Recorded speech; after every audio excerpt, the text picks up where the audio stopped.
Welcome to Cinema Bites, your go-to for movie recaps in a flash. Big twists, epic moments, all in just minutes. The movie Mortal Engines starts by seeing that in just 60 minutes, the ancient humans managed to bring humanity to the brink of extinction, and those who survived created mobile settlements to try to survive in a destroyed and poisoned land, which after a long time led them to the era of the great predator cities of the West. We move on to a girl observing a huge city on wheels. She returns to her settlement, and there we learn that this giant mobile city is called a predator city. After the announcement of a predator city in the vicinity, all the settlements separate and flee desperately. The predator city then begins a chase after the mobile settlement. After some time fleeing, the small city reaches a place with a rough, hole-ridden terrain, and due to a decrease in its speed, it ends up being caught by the predator city. Next, we see Tom arriving late at his job. His boss, Pomeroy, warns him about his behavior, as apparently this is the third time in a row.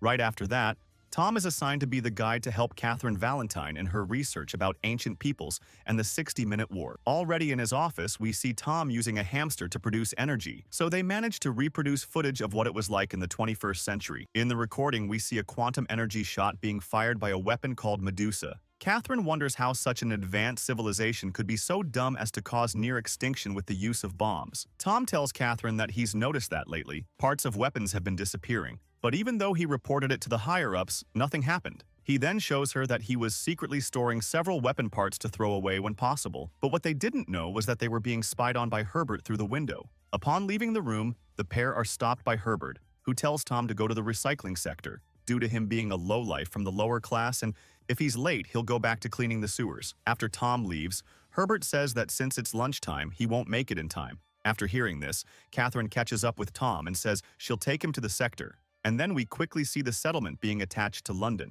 the predator city. Ignoring lines and blockades because he's accompanying an important woman, Tom continues on his way to the destination. Catherine asks why Tom has to arrive quickly, and he explains that he must get there fast to separate items of historic value before they're used as fuel. While walking, the pair talk about the enemies of the wheeled cities, the anti-tractionists, who are against mobile cities, and we see that the most wanted woman is called Anna Fang. Arriving at the destination, Tom is desperate to see a toaster being thrown away. Apparently, for them, this is a major treasure. We then meet Thaddeus Valentine, Catherine's father, and also Tom's idol writer. Next, Thaddeus receives a fusion inverter, something very rare and dangerous. The writer then tells Tom that the object will be discarded as it should, and won't end up in the hands of engineers. A fight breaks out, and Thaddeus goes and separates it. After that, while he gives a political-style speech, we see Hester Shaw, who was watching him, slowly approaching the writer. Before Tom can stop her, Hester stabs Thaddeus in the stomach and says she did it for her mother, Pandora Shaw. Tom approaches and takes the knife from her hand. Her mask falls off, and we see a huge cut scar on her face. Seeing the police approaching, Hester starts her escape with Tom on her tail, and Thaddeus follows both of them. After a lot of running through the newly hunted settlement being destroyed, Hester, seeing herself cornered, decides to throw herself down the disposal chute, but Tom manages to grab her.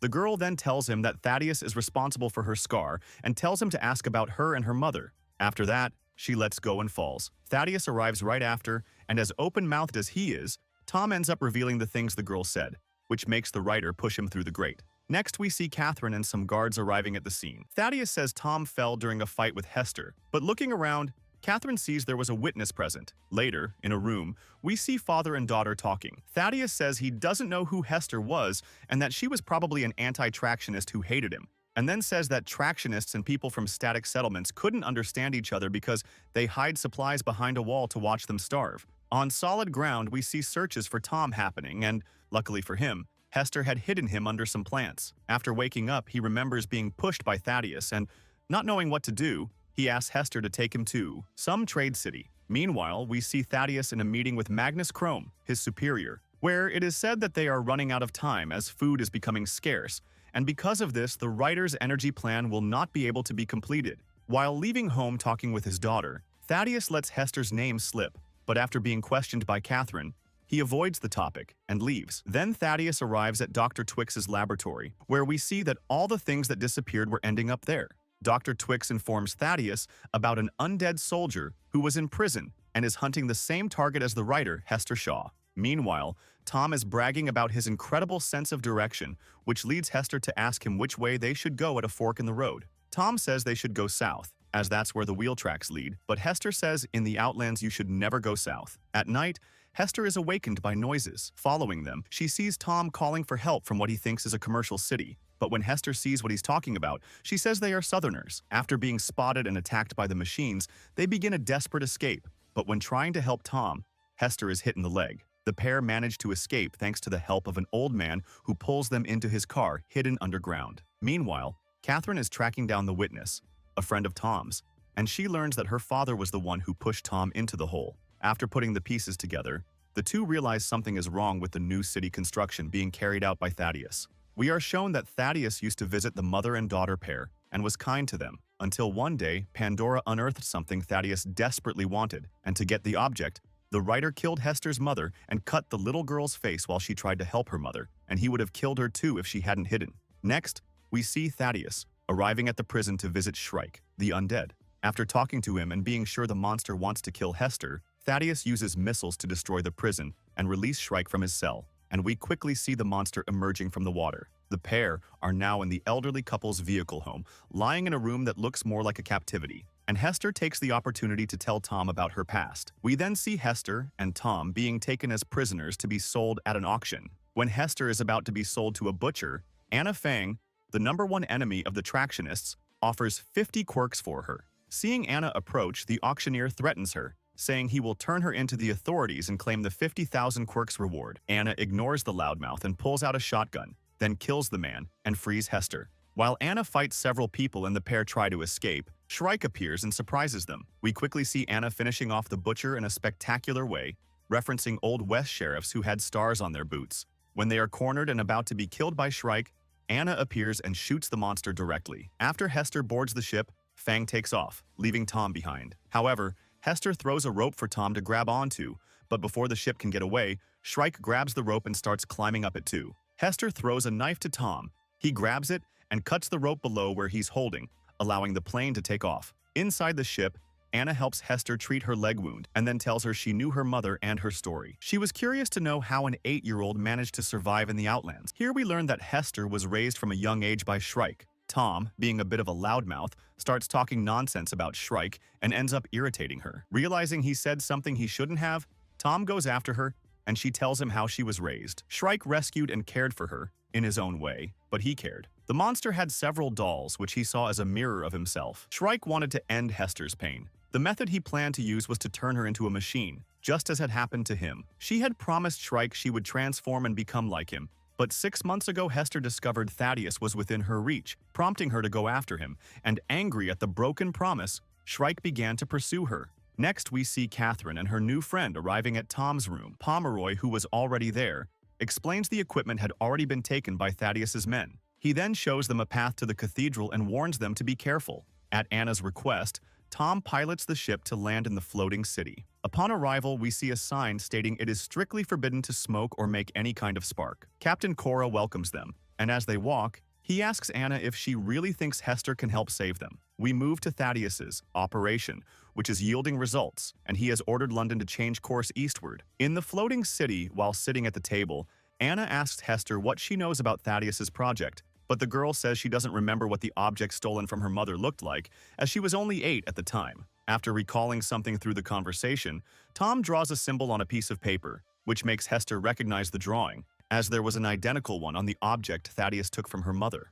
Tom explains what Pandora had found. It was a computer core, something that could control quantum energy weapons. They then realize that Thaddeus's target was not just simple people, but something much bigger. Meanwhile, we see the pair spying on Thaddeus's project in the cathedral. The man uses ancient technology to power a machine called Medusa. Next, we see the mayor arriving at the cathedral, completely irritated by the fact that Thaddeus ignored his order. However, he is quickly taken aback when he sees the man's project. The mayor is surprised to see that Thaddeus wanted to dominate the world using his machine. Thinking that this man's ambition is limitless, he issues an order telling everyone there to stop the project and take the key. But to his surprise, no one listens to him. Thaddeus then says that the mayor is stuck in the past, just like the dinosaurs, and that he is the meteor. The man then pulls out a weapon and kills the old man.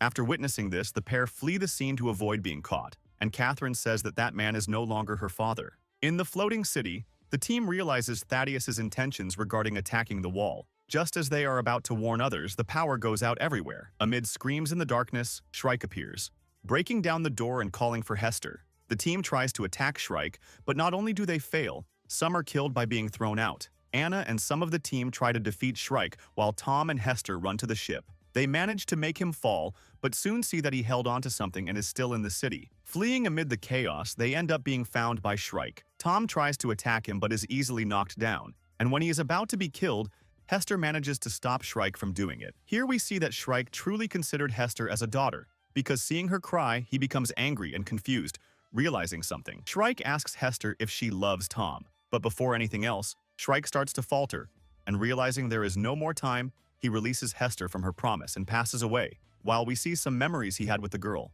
After boarding the ship, we see the floating city crashing to the ground and being destroyed. We then move to Thaddeus, explaining his plan to all the people of London, saying that unlike others who tried to attack the wall and failed, they will succeed with his new machine, which makes people extremely excited. Passing through the shield wall, we see vast green fields and many houses and buildings, something that impresses Tom. Upon arrival, the team heads to a meeting with the governor, where after a quick conversation, the man decides to attack London before they are attacked, and this does not make Tom happy at all. With the alarm sounding throughout the city, everyone begins preparations for the imminent battle. As they approach the wall, the Medusa emerges from the cathedral roof and is shown to everyone while locking its aim on the target. On the wall side, we see several cannons and planes ready for combat. While observing a sculpture on the wall, Hester notices something, and checking the object her mother had given her, she discovers that there was the key, the only way to stop Medusa. After seeing that Medusa is ready to fire, Anna says to sound the alert for everyone to leave the area. Medusa fires a shot that destroys a good part of the wall. After that,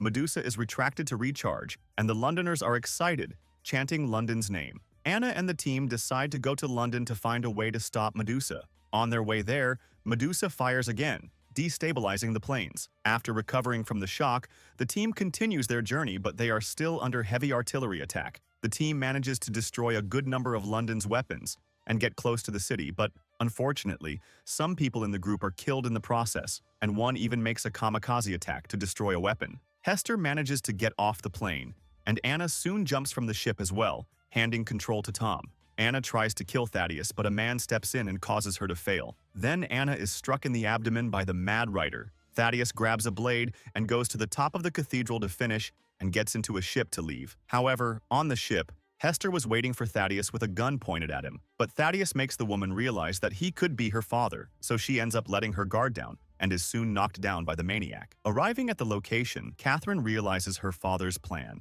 After talking to Tom over the communicator, she opens London's mouth. Tom uses Anna's ship to enter and fires a missile at the city's core, and after doing so, he leaves the area. After Hester tries to fight back, the two start a fight. While she is being overpowered, she uses a knife to cut Thaddeus's face, who ends up letting go of the girl. Thaddeus turns and asks if the girl wants them both to die, but she says no, because she would survive. And after that, Tom appears with the ship and Hester climbs aboard, and the pilot then uses a missile to hit the other aircraft. After the plane crashes, we see that Thaddeus had survived, but London, which still hadn't stopped moving, ends up running over the wreckage of the plane. After the battle ends, we see the residents of London being welcomed at the wall by the mayor. And still in the sky, we see Tom inviting Hester to go with him to see the world, to go wherever the wind takes them, and she accepts the invitation.